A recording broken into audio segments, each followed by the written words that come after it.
Hello students, हूँ हिरेन राजगुरु और आज आप જોવાનું છે બીકોમ સેમ 6 નું અકાઉન્ટિંગ 6 એમાં આપણે યુનિટ નંબર 4 જોઈ રહ્યા છીએ જેનું નામ છે સીમાંત પડતર પદ્ધતિ. બરાબર છે. અને આજે આપણે 2024 પૂછેલો દાખલો જોવાનો છે. શું કહેવા માંગે છે? હનુમંત લિમિટેડ નીચે મુજબની માહિતી મળી આવેલ છે. સ્થિર ખર્ચ 8 લાખ, વેચાણ આપ્યું છે 22 નું 23 નું બરાબર 30 લાખ અને 38,75,000. વર્ષ 2022 ની તુલનામાં 2023 નો નફો જે છે એ 2,80,000 વધુ છે. ગણતરી કરો સમતૂટ બિંદુ. રૂપિયા 45 લાખના વેચાણે નફો. ત્રીજા નંબરમાં વર્ષ 2024માં વેચાણ કિંમતમાં 30%નો ઘટાડો અને કંપનીને વર્ષ 2023માં જે નફો મળે છે એ જ મેળવવા હોય તો કેટલા વેચાણ જથ્થો જરૂરી રહેશે. અને ચોથા નંબરમાં રૂપિયા 35 લાખના સલામતી ગાળાએ અંદાજિત નફો. ચાલો આટલી વસ્તુ આપણે ફાઇન્ડ આઉટ કરવાની છે. સૌપ્રથમ આપણી પાસે છે એ શું છે તો કે સમતૂટ બિંદુ આપણે ફાઇન્ડ આઉટ કરવાનું છે. ચાલો તો સમતૂટ બિંદુનો ફોર્મ્યુલા તો આપણને બધાને આવડતો જ હોવો જોઈએ. બરાબર છે. જે છે એ સ્થિર ખર્ચ છેદમાં પીવીઆર. તો પહેલાં જ આપણે લખી નાખશું સમતૂટ બિંદુ. પહેલું છે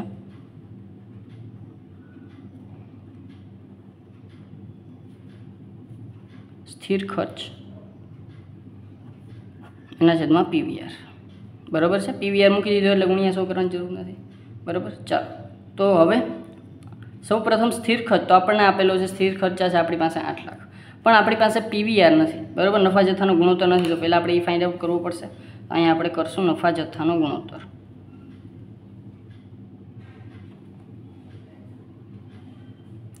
બરાબર. હવે જો આપણી પાસે બીજી કંઈ ઇન્ફોર્મેશન આપી નથી, પણ આપણને 2 વર્ષની ઇન્ફોર્મેશન આપી છે. 22-23નું વેચાણ આપ્યું છે અને 22-23નું જ આપણને નફાનું પણ એટલે કે ટૂંકમાં ફાળાનું. બરાબર. નફો અને આપણે ફાળો સમજી લઈએ. બરાબર. ફાળાનું આપણને શું છે એ આપણને કમ્પેરિઝન આપેલું છે. ચાલો તો અહીંયા આપણે લખી નાખીએ જે છે એ ફાળામાં તફાવત એના છેદમાં નફામાં તફાવત. બરાબર. એને ગુણ્યા 100. ચાલો સોરી નફામાં નહીં પણ વેચાણમાં તફાવત. બરાબર છે. વેચાણનો તફાવત, ફાળાનો તફાવત. ચાલો તો વેચાણનો તફાવત અને ફાળાનો તફાવત. ફાળાનો તફાવત તો આપણને આપેલો જ છે 2,80,000. તો એ તો આપણે એવું લખી નાખશું. વેચાણનો તફાવત છે 30 લાખ અને 38,75,000. બરાબર છે. અહીંયા આપણને 30 લાખ આપ્યું છે અને 38,75,000 આપ્યું છે. તો તફાવત થાય 8,75,000. તો અહીં લખશું આપણે 8,75,000 એને ગુણ્યા 100. ચાલો તો 2,80,000 ભાંગ્યા 2,80,000 એને ભાંગ્યા 8,75,000.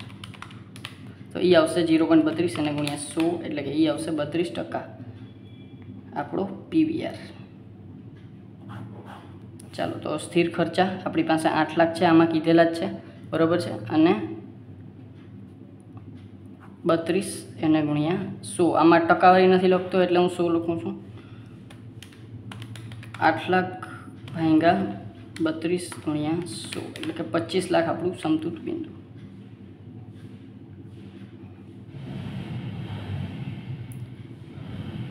ચાલો આ આવી ગયું આપણું પર સમતૂટ બિંદુ. બીજા નંબરમાં આપણને કીધું છે કે 45 લાખના વેચાણે નફો. ચાલો તો એ પણ આપણી માટે ઇઝી હશે. ચાલો બીજા નંબરમાં 45 લાખ રૂપિયાના વેચાણ પર નફો. ચાલો તો આના માટે આપણને ફોર્મ્યુલા ખબર જ છે. બરાબર. શું છે તો કે sales is equal to fix cost plus profit એના છેદમાં શું થશે તો કે પીવીઆર. બરાબર છે. એટલે કે સ્થિર ખર્ચ પ્લસ નફોના છેદમાં નફા જથ્થાનો ગુણોત્તર. ચાલો તો સેલ્સ આપણી પાસે 45 લાખ કીધી છે આપણને. ફિક્સ કોસ્ટ 8 લાખ આપણને આપેલો છે. પ્રોફિટ આપણને કીધો નથી અને પીવીઆર આપણી પાસે 32% ઉપર આવ્યો હતો. ચાલો તો આને સામે જવા દઈએ. 45 લાખ ગુણ્યા 32%. તો એ આવશે 14,40,000. તો અહીંયા આપણે લખી નાખશું 40,000 બરાબર 8 લાખ પ્લસ પી. હવે પ્લસ આ છે પ્લસમાં છે, સામેની સાઈડ માઇનસમાં આવેલો જશે. 14,40,000 માઇનસ 8 લાખ બરાબર પી. અને 8 લાખ માઇનસ કરશું એટલે આપણી પાસે પ્રોફિટ આવશે 6,40,000નો પી. બરાબર પ્રોફિટ આવ્યો આપણી પાસે 6,40,000નો, એટલે કે આ આવી જશે આપણી પાસે 45 લાખના વેચાણ પર નફો 6,40,000 રૂપિયા. પછી ત્રીજા નંબરમાં આપણી પાસે એક ત્રીજો કેસ આવ્યો છે. શું કહે છે તો કે વર્ષ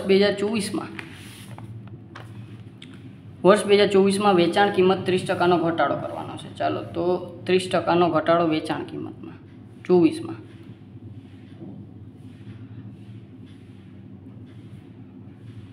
$30નો ઘટાડો, બરાબર. ખાલી પોઈન્ટ લખું છું. અને કંપની વર્ષ 2023માં જે નફો મળે છે એ જ મેળવવો છે, બરાબર છે. નફો 2023માં જે મળે છે ને એ જ મેળવવાનો છે. અને તો નફા જથ્થાનો કેટલો જરૂરી રહેશે, વેચાણનો જથ્થો કેટલો જરૂરી રહેશે તે જ કહેવાનું છે. તો વેચાણ કેટલું છે ને એ આપણે કહેવાનું છે. ચાલો તો 2023માં પહેલાં તો 23માં જેટલું વેચાણ થાય છે એમાં 30%નો ઘટાડો કરવાનો છે. 2024માં નફો એટલો ને એટલો રાખવાનો છે જેટલો 2023માં થાય છે, અને વેચાણ કેટલું છે એ કહેવાનું છે. ચાલો તો સૌ પ્રથમ તો નફો જ 2023માં કેટલો છે એ આપણને ખબર નથી, બરાબર છે. તો પહેલાં આપણે બધી બાબતો મૂકી અને પહેલાં તો 2023માં નફો કેટલો છે એ જોઈ લઈ, બરાબર છે. તો સૌ પ્રથમ આપણી પાસે જે છે 2023ની ઇન્ફોર્મેશનમાં શું છે તો કે આપણને વેચાણ આપ્યું છે. તો વેચાણ આપ્યું છે આપણને, તો કે હા, તો અહીંયા આપણે લખી નાખશું વેચાણ બરાબર આપ્યું છે આપણને 38,75,000. હવે જુઓ, ઘણા બધા સ્ટુડન્ટને ખબર હોય કે ન હોય, આપણે જ્યારે જે છે એ ફાળો ફાઇન્ડ આઉટ કરીએ ને, બરાબર, તો એમાં ત્યારે ફાળો નહીં પણ આપણે જે છે એ નફા જથ્થાનો ગુણોત્તર એટલે કે PVR ફાઇન્ડ આઉટ કરીએ, બરાબર છે. તો ફાળાના છેદમાં વેચાણ આવી રીતે આપણે લખીએ છીએ, બરાબર છે. તો હવે વિચાર આપણે એમ કરીએ કે વેચાણની સામે ફાળાની ટકાવારી છે એ આપણને બતાવે છે શું, તો કે PVR એક વસ્તુ, બરાબર છે. તો અહીંયા આપણે કદાચ ફાળાની ટકાવારી આપણી પાસે PVR છે, કેટલી છે PVR 32%. તો 32% એટલે કે આ મને ફાળો મળી જશે 32%, બરાબર છે. તો અહીંયા આપણે વેચાણ બરાબર જે છે એ અહીંયા લખી નાખું નીચે, ફાળો બરાબર 38,75,000 એને ગુણ્યા 32%, બરાબર. કારણ કે PVR છે એ ફાળાની ટકાવારી છે, 38,75,000 ગુણ્યા 32%. ચાલો તો 12,40,000. તો આ આવશે 12,40,000. તો અહીંયા આપણે લખશું 12,40,000. ચાલો તો આ આવશે ફાળો, બરાબર. હવે ફાળામાં બે વસ્તુ સમાયેલી હોય. ફાળામાં કેટલી વસ્તુ સમાયેલી હોય? બે વસ્તુ. એક હોય એ આપણો નફો હોય અને એક હોય એ આપણો સ્થિર ખર્ચ હોય, બરાબર છે. આપણે બધું શીખી ગયા, બરાબર. નફો અને સ્થિર ખર્ચ આ બે વસ્તુ કેમાં હોય? ફાળામાં. ફાળો બરાબર નફો વત્તા સ્થિર ખર્ચ. તો સ્થિર ખર્ચ આપણને આપેલો છે, કેટલો છે? 8 લાખ. આના ઉપરથી આપણે નફો ફાઇન્ડ આઉટ કરી શકશું, તો કે હા, તો કે 12,40,000 આપણી પાસે ફાળો છે, બરાબર. એમાંથી આપણે સ્થિર ખર્ચ 8 લાખ આપેલો છે, એમાંથી નફો આપણે ફાઇન્ડ આઉટ કરશું. 8 લાખ ઓલી બાજુ જવા દઈએ, નફો બરાબર 12,40,000 માઇનસ 8 લાખ, એટલે આ આવી જશે આપણી પાસે નફો. કેટલો છે? તો કે એ થશે 12,40,000માંથી 8 લાખ માઇનસ થાય એટલે નફો થશે 4,40,000નો. તો અહીંયા આપણે નફો ફાઇન્ડ આઉટ કરી લેશું 4,40,000નો, બરાબર. ચાલો હવે બરાબર આ વસ્તુ પ્રોપર ખબર પડી ગઈ કે આપણને ખબર છે. આ તો ખાલી તમને સમજાવવા માટે, આનું કાંઈ કામ નથી, બરાબર. કે PVR શું છે તો કે એ વેચાણની ટકાવારી જે છે, ફાળાની ટકાવારી છે વેચાણની સામે, બરાબર છે. તો એ વસ્તુ આપણને ખાલી સમજાવવા માટે, બાકી આ ડાયરેક્ટ તમે કરી નાખશો એટલે ચાલશે, બરાબર. તો આ વસ્તુ થઈ ગઈ, નફો મળી ગયો આપણને. હવે આપણને ખબર પડી ગઈ કે 2023નો નફો કેટલો છે. તો હવે આપણે 2024માં વેચાણ કિંમતમાં ઘટાડો કરશે, પણ વેચાણ કિંમતમાં એમને ઘટાડો નહીં થાય, બરાબર. કારણ કે વેચાણ કિંમત આપણને એકમ દીઠ આપી નથી. એકમ દીઠ આપી હોત તો આપણે જે છે ડાયરેક્ટ ઘટાડો કરી શકત, પણ હવે આપણે એમને ઘટાડો કરી શકશું નહીં. તો અહીંયા આપણે પહેલાં 2024માં વેચાણ કિંમતમાં 30% કઈ રીતે ઘટાડો કરવો, તો કે ધારો કે વેચાણ કિંમત 100 છે, બરાબર છે. તો હવે એના પર વેચાણ કિંમત 100 છે, તો એના ઉપર નફા જથ્થાનો ગુણોત્તર એટલે કે ફાળો કેટલો છે, તો ફાળો છે એ છે આપણી પાસે 32, બરાબર. તો એ માઇનસ કરશો તો આપણી પાસે 68 વધશે, અને 68 છે ને, હવે જો ફાળામાં બે વસ્તુ હોય, બરાબર છે, સ્થિર ખર્ચ અને નફો, બરાબર. તો આ બે વસ્તુ આમાં નીકળી ગઈ, તો વધ્યું શું આપણી પાસે, ચલિત ખર્ચ, બરાબર. આમાં શું વધ્યું આપણી પાસે, ચલિત ખર્ચ 68, બરાબર. પણ આનું અત્યારે હું કંઈ કામ નથી. પછી હવે આ પહેલાં આપણી વાત હતી, હવે આપણે 30%નો ઘટાડો કરીએ, બરાબર. તો હવે વેચાણ બરાબર અહીંયા કરીએ, વેચાણ કેટલું કરીએ આપણે, 100માંથી 30 ઘટાડો કરીએ એટલે 70, બરાબર છે. 100ના 30% એટલે 30, એમાં ઘટાડો કરીએ એટલે 70. હવે એમાંથી આપણે છે, આપણી પાસે ફાળો નથી, કેટલો છે ખબર નથી, બરાબર. પણ ચલિત ખર્ચ છે આપણી પાસે 68 રૂપિયા. તો ચલિત ખર્ચ આપણે માઇનસ કરશું 68 રૂપિયા, તો આપણી પાસે ફાળો કેટલો વધશે, તો કે ફાળો માત્ર 2 રૂપિયા વધશે. તો આ શું હોય, તો આપણી પાસે ફાળો, બરાબર છે. ખબર પડી ગઈ શું થયું, તો કે આપણે ફાળો ફાઇન્ડ આઉટ કર્યો ક્યારે, તો કે જ્યારે આપણે છે એ આપણી વેચાણ કિંમતમાં 30%નો ઘટાડો થયો ને ત્યારે. હવે આ ફાળા ઉપરથી આપણે આ ફાળાને રિલેટેડ પીવીઆર ફાઇન્ડ આઉટ કરશું, બરાબર. તો પીવીઆર બરાબર શું થાય, તો કે પીવીઆર બરાબર જે છે એ ફાળો એટલે કે સી, એના છેદમાં આપણે છે એ સેલ્સ એટલે કે વેચાણ, બરાબર છે. એને ઇન્ટુ 100 કરો હોય તો થાય. ચાલો, સી છે આપણી પાસે, ફાળો છે આપણી પાસે 2 કોન્ટ્રીબ્યુશન, અને સેલ્સ છે આપણી પાસે 70, બરાબર. તો એને ગુણ્યા 100, તો આ આવી જશે આપણી પાસે પીવીઆર. ચાલો, તો આ આવશે નવો પીવીઆર આપણી પાસે આવશે 70 ગુણ્યા 100, તો એ આવશે 2.857. તો ચાલો 2.857 આ આવી જશે આપણી પાસે નવો પીવીઆર. આ નવો પીવીઆર કેમ ફાઇન્ડ આઉટ કર્યો, તો કે હવે આપણે આ નવા પીવીઆર ઉપરથી જ જે છે એ આપણે આપણું વેચાણ ફાઇન્ડ આઉટ કરશું. ચાલો, તો હવે આપણે, તમને ખબર છે કે આપણે કઈ મેથડનો યુઝ કરશું, તો કે આપણે જે બધી વસ્તુ મળી ગઈ છે, શું, તો કે નફો કેટલો છે એ, અને આપણી પાસે પીવીઆર મળી ગયો છે, તો એના ઉપરથી આપણે વેચાણ ફાઇન્ડ આઉટ કરી શકશું. આપણે વેચાણમાં ઘટાડો કરી અને આપણા ફાળામાં આપણા પીવીઆરમાં કેટલો ઘટાડો થાય ને એ આપણે જોઈ લીધું, બરાબર. ફાળામાં પહેલાં ઘટાડો કરી લીધો, બરાબર, કારણ કે આપણે ફાળો તો ખબર નહોતો, બરાબર. આપણે ફાળાનું કંઈ કામ નહોતું 2024માં, પણ આપણને વેચાણ ફાઇન્ડ આઉટ કરવું હતું, નફો ફાઇન્ડ આઉટ કરવો હતો, બરાબર છે. હવે વેચાણ આપણે તો ડાયરેક્ટ આપણે મેથડથી જ કરી લઈશું. તો 2024માં વેચાણમાં 30% ઘટાડા બાદ જે છે એ આપણું શું થશે, તો કે વેચાણ કિંમતમાં, બરાબર છે. ચાલો, તો પહેલાં તો આપણે એસ ઇઝ ઇક્વલ ટુ જે છે ફિક્સ પ્લસ પ્રોફિટ એના છેદમાં પીવીઆર આપણો નવો, બરાબર છે. ચાલો, તો સેલ્સ આપણને ખબર નથી, ફિક્સ કોસ્ટ આપણે એમાં તો કાંઈ વધારો ઘટાડો થશે જ નહીં, 8 લાખના 8 લાખ. પ્રોફિટ તો કે એ આપણો જે હતો એ 4,40,000 આપણે રાખવાનો છે. ચાલો, પ્રોફિટ 4,40,000. પછી પીવીઆર, તો પીવીઆર આપણે નવો ફાઇન્ડ આઉટ કર્યો હતો 2.857, અને એકમ દીઠ છે એટલે એમાં ઇન્ટુ એને પર્સન્ટેજ નહીં આપણે કરીએ 2.857, બરાબર. તો હવે આપણે આને 8 લાખ પ્લસ 4,40,000 પ્લસ ડિવાઈડમાં 2.57, ચાલો, તો એ આવશે આપણી પાસે 4,34,021, બરાબર. તો આ આપણે આવશે સેલ્સ 4,34,021, બરાબર છે. અને આ આપણી પાસે વેચાણ આવી ગયું. હવે વેચાણ આવી ગયું આપણી પાસે 4,34,021, અને આ આવી ગયું આપણી પાસે થર્ડ પોઈન્ટ.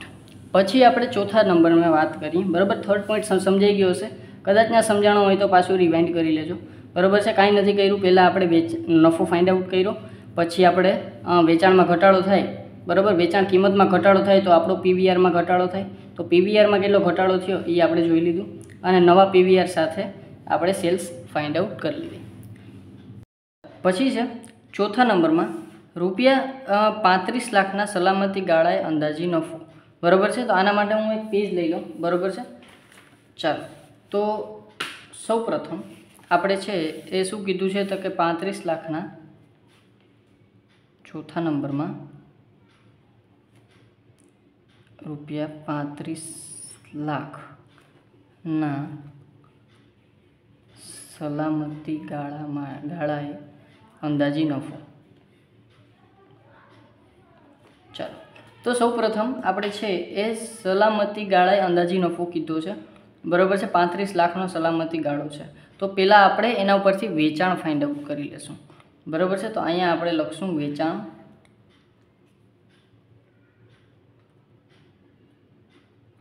બરાબર. હવે જુઓ, વેચાણ બરાબર આપણે વેચાણ કઈ રીતે ફાઇન્ડ આઉટ કરશું?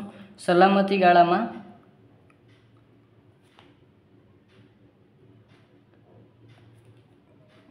આપણે શું એડ કરશું તો કે સમતૂર બિંદુ એડ કરશું ને તો આપણને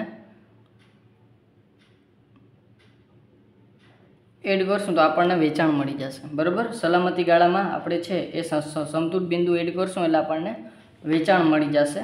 તો અહીંયા આપણે જે છે એ લખશું 35 લાખનો સલામતી ગાળો છે, અહીં લખશું 35 લાખ પ્લસ સમતૂર બિંદુ છે આપણી પાસે, અહીંયા આપણે શરૂઆતમાં ફાઇન્ડ આઉટ કર્યું હતું, બરાબર છે, 25 લાખનું. તો અહીંયા આપણે લખશું 35 લાખ પ્લસ 25 લાખ, બરાબર છે. તો અહીંયા 35 પ્લસ 25 એટલે એ આવશે 60 લાખ. ચાલો, તો વેચાણ આવી ગયું આપણી પાસે 60 લાખ, બરાબર છે. ચાલો, પણ આ તો વેચાણ આવ્યું, પણ આપણે વેચાણ જ જોતું, આપણે જોઈએ છીએ અંદાજી નફો. ચાલો, તો અંદાજી નફો તો સૌપ્રથમ આપણી પાસે છે પીવીઆર, બરાબર, નફા જથ્થાનો ગુણોત્તર. તો એના ઉપરથી આપણે જે છે એ ફાળો ફાઇન્ડ આઉટ કરી લેશું, બરાબર છે. તો આપણે અહીંયા જે છે એ તમને સીધી રીતે કરાવું તો નફા જથ્થાનો ગુણોત્તર બરાબર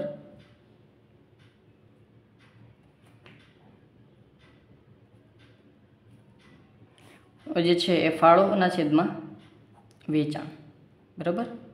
ચાલો, આ વસ્તુ છે, બરાબર. તો આમાં આપણે વેલ્યુ પુટ કરી નાખીએ, બરાબર છે. ફાળો આપણે ફાઇન્ડ આઉટ કરશું, નફા જથ્થાનો ગુણોત્તર આપણી પાસે છે કેટલો છે 32%, બરાબર છે. તો અહીંયા આપણે લખશું 32%. ફાળો આપણને ફાઇન્ડ આઉટ કરવાનો છે. અને વેચાણ તો કે વેચાણ છે આપણી પાસે 60 લાખ. આ ડાયરેક્ટ કરી શકો તમે, બરાબર, પણ આ તો મોટાભાગના સ્ટુડન્ટને સમજાઈ જાય એટલે આપણે આ રીત કરીએ, બરાબર છે. તો 32% એને ગુણ્યા 60 લાખ, તો 60 લાખ એને ગુણ્યા 32%, તો એ આવશે 19,20,000.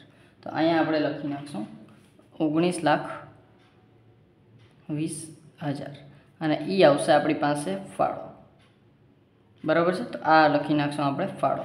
હવે ફાળામાં તમને ખબર છે એ પ્રમાણે કઈ બે વસ્તુ સમાયેલી હોય તો કે ફાળામાં એક નફો સમાયેલો હોય અને એક સ્થિર ખર્ચ સમાયેલો હોય. તો અહીંયા આપણે લખી નાખશું ફાળો બરાબર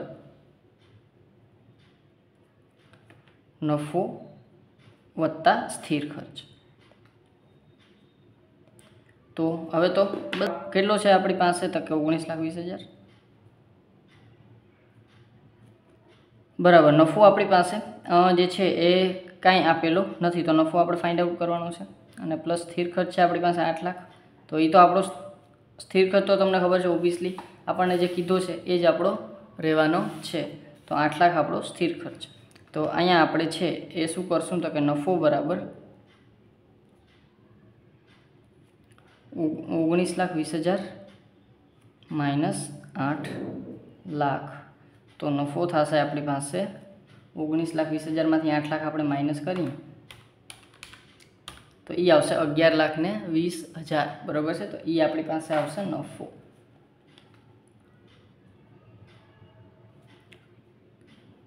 20,000. ચાલો, તો આ આવશે નફો આપણી પાસે, બરાબર છે. આ 11,20,000, 11,20,000, બરાબર છે. તો આ આવશે આપણી પાસે નફો, બરાબર છે. તો આ થઈ ગયો આપણી પાસે 35 લાખના સલામતી ગાળાએ અંદાજી નફો, બરાબર છે. તો આ હતો આપણો 2024માં પૂછાયેલો દાખલો, બરાબર છે. જો છતાં કાંઈ પણ જાતનો ડાઉટ રહી જાય તો મને કોમેન્ટ બોક્સમાં જરૂરથી પૂછી લેજો. અને જો વિડીયો ગમ્યો હોય તો લાઇક કરજો, શેર કરજો તમારા ફ્રેન્ડ સાથે અને સબસ્ક્રાઈબ ચેનલને યાર જરૂરથી કરી નાખો, જેથી કરીને આવતા વિડીયોઝ તમને સરળતાથી મળી રહે.